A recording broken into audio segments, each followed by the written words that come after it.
हर साल भारत में सड़कें बनती है और कुछ ही महीनों बाद सड़कों को खोद दिया जाता है। बारिश आते ही सड़कें ऐसे टूटने लगती हैं जैसे उनकी उम्र ही 4 महीने की हो। कई बार ऐसा होता है कि नई सड़क बन तो जाती है, लेकिन जलदाय विभाग, बिजली विभाग या फिर दूसरी कंपनियां खुदाई करके उसको तोड़ देती है। यह सिलसिला इतना आम हो चला है कि अब लोग हैरान नहीं होते, सिर्फ परेशान होते हैं।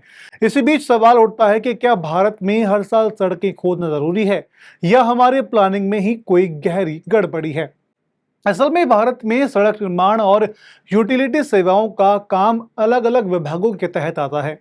एक डिपार्टमेंट सड़क बनाता है तो दूसरा उसे बाद में बिना सूचना के खोद देता है। पाइपलाइन बिछानी हो, केबल डालनी हो या फिर बिजली की मरम्मत करनी हो, हर बार सड़क की कुर्बानी दी जाती है। समन्वय की कमी, डिजिटल मैपिंग का अभाव और जवाबदेही का ना होना इस समस्या को हर साल दोहराता है। यह सिर्फ पैसे की बर्बादी नहीं बल्कि लोगों के लिए रोजाना की असुविधा और ट्रैफिक जाम का कारण बनती है। चलिए अब नजर डालते हैं उन देशों पर जहां पर सड़कों को लेकर के अलग अलग नियम हैं, जहां इस तरह की कोई समस्या नहीं होती।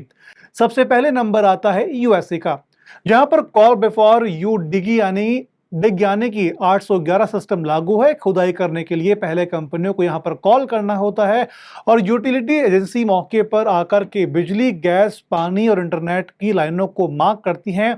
अगर किसी लाइन को नुकसान पहुंचता है तो खुदाई करने वाली एजेंसी पूरी तरह से जिम्मेदार होती है और मरम्मत भी उसी के खर्चे पर होती है।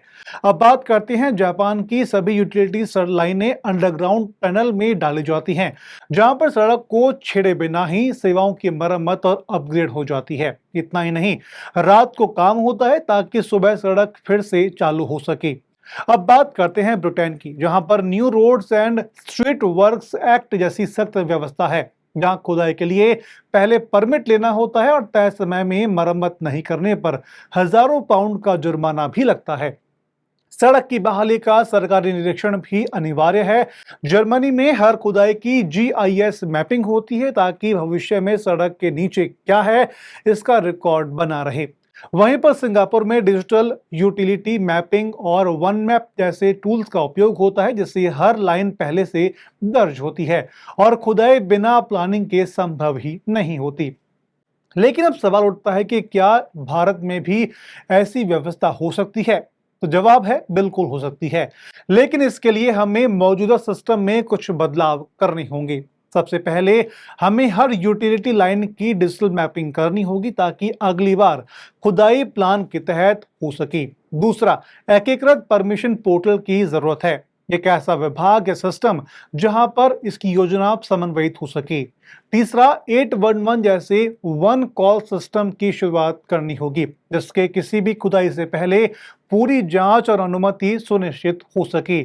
और सबसे जरूरी, खुदाई के बाद मरम्मत की निगरानी और जवाबदेही सुनिश्चित करनी होगी, चाहे वह सरकारी एजेंसी हो या फिर निजी कंपनी। भारत में अगर हम चाहते हैं कि सड़कें लंबे समय तक टिकी रहें और हर साल की खुदाई से मुक्ति मिले, तो हमें प्लानिंग में स्मार्टनेस लानी होगी।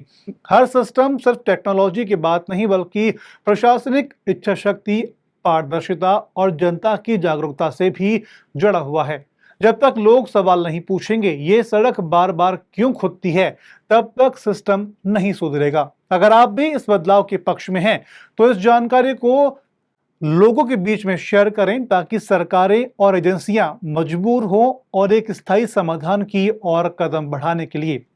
अगर आप भी ऐसी और भी स्टोरी देखना चाहते हैं तो चैनल को सब्सक्राइब करना ना भूलें।